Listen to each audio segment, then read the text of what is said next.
Halo, Assalamualaikum warahmatullahi wabarakatuh. Bertemu lagi dengan Miss Kiki di pelajaran Bahasa Indonesia. Pada pertemuan kali ini kita akan mempelajari materi biografi. Nah, kira-kira apa saja yang akan kita pelajari pada materi biografi ini? Seperti yang kalian sudah ketahui bahwa biografi itu adalah cerita dari tokoh terkenal atau cerita dari seseorang yang punya prestasi kemudian patut kita teladani. Nah, di pertemuan kali ini yang akan kita bahas ada 3. Yang pertama adalah pengertian biografi, yang kedua struktur biografi, dan yang ketiga adalah kita akan mempelajari keteladanan pada teks biografi. Nah, kira-kira siapa yang akan kita pelajari, tokoh siapa yang akan kita bahas pada pembelajaran kali ini? Mari kita simak video belajar tentang meneladani tokoh biografi. Apa itu biografi? Mari kita simak selanjutnya. Yang pertama, kita harus mengetahui tujuan pembelajaran pada pertemuan kali ini. Ada 2 tujuan pembelajarannya. Yang pertama, yaitu tentang menemukan keteladanan dalam teks biografi. Yang kedua, meneladani keunggulan tokoh dalam teks biografi. Jadi, pada pertemuan kali ini kita akan belajar tentang keteladanan pada teks biografi. Sebelumnya kita akan belajar dulu pengertian biografi. Apa itu pengertian biografi? Kita simak slide berikut ini. Nah, di sini ada tokoh B.J. Habibie. Pada kali ini kita akan membaca teks biografi B.J. Habibie. Sebelumnya kita tahu dulu biografi itu apa. Biografi adalah riwayat hidup yang ditulis orang lain. Jadi, tulisan yang berisi sejarah hidup, pengalaman-pengalaman, sampai kisah sukses seorang dinamakan teks biografi.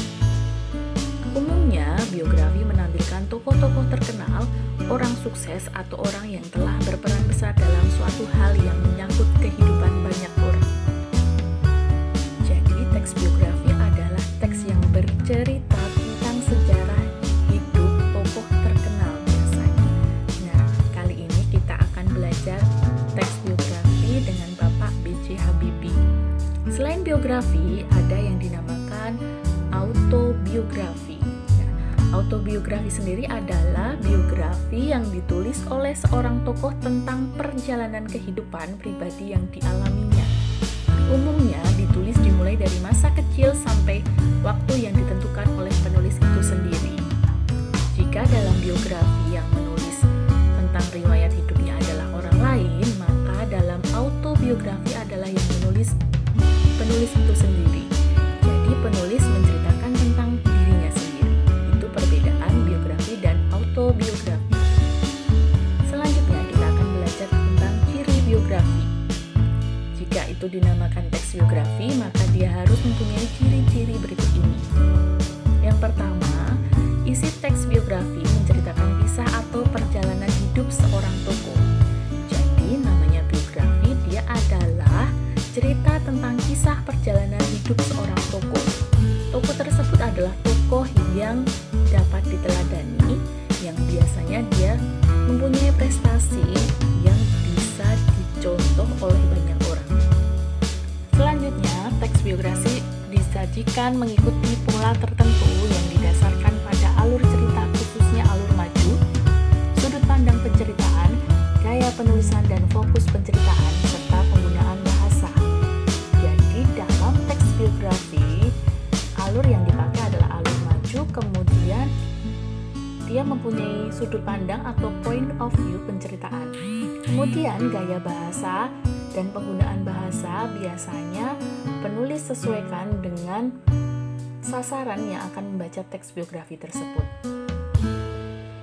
Yang ketiga, karakter sang tokoh dalam teks biografi digambarkan secara langsung maupun tidak langsung.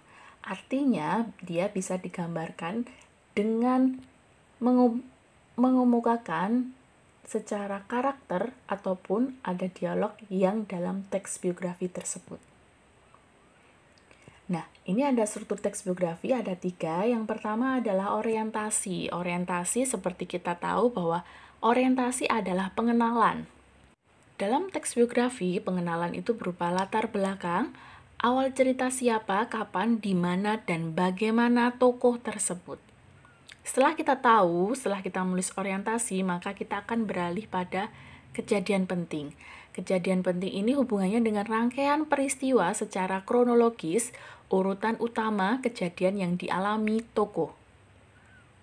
Setelah menguraikan kejadian penting, maka pada akhir teks biografi akan ada yang dinamakan reorientasi. Reorientasi ini bisa disebut kesimpulan, pernyataan simpulan mengenai rangkaian peristiwa yang telah diceritakan sebelumnya.